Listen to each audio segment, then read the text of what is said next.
আসসালামু আলাইকুম। আশা করি সবাই ভালো আছেন। আবারও আপনাদের মাঝে অনেক সুন্দর একটি লাভ স্টোরি নিয়ে এলাম। আজকের লাভ স্টোরিটা হলো মামাতো বোন যখন ঘরের বউ। তো আপনারা তো সবাই বুঝতেই পারছেন আজকে লাভ স্টোরিটা কতটা সুন্দর হতে চলতেছে। তো অনেকদিন হলো আমি আমার নানির বাড়ি যাই না।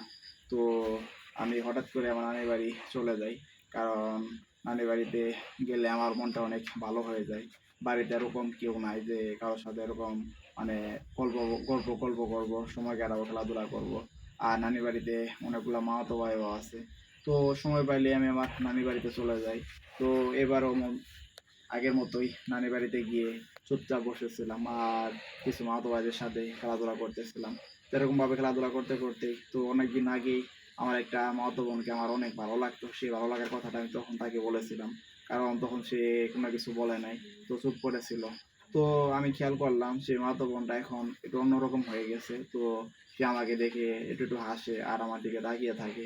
তো আমি বুঝতে পারলাম হয়তো সে আমাকে ভালোবাসতে শুরু করেছে, হয়তোবা তারও আমাকে ভালো লাগে। তো এগুলা চিন্তা ভাবনা করেই সাহস করে তার সাথে কথা বলতে গেলাম।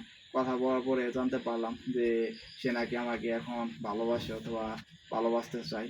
তো এগুলা বলতে বলতে সে আমাকে প্রশ্ন করে যে তুমি কি এখনো আগের মতো আমাকে চাও অথবা আগের মতো আমাকে ভালোবাসো? তো এগুলা কথা বলতেছে আমার সাথে। তো এগুলা কথা বলতে বলতেই তার একটি ছোট ভাই সে সবগুলা কথা শুনে নেয়। শুনে নেওয়ার সাথে সাথে আমার এক মামিকে বলে দেয়। তো আমার মামি সরাসরি আমাকে বলে যে তুমি কি চাইতেছো? তো আমি তাকে সবকিছু বুঝিয়ে বলি। আর আপনারা যারা এতক্ষণ পর্যন্ত আমার লাভ স্টোরিটা শুনলেন, তারা অবশ্যই আমার চ্যানেলটি সাবস্ক্রাইব করে দিবেন, শেয়ার করে দিবেন। আবারও দেখা হচ্ছে আপনাদের মাঝে পরবর্তী কোনো লাভ স্টোরি নিয়ে।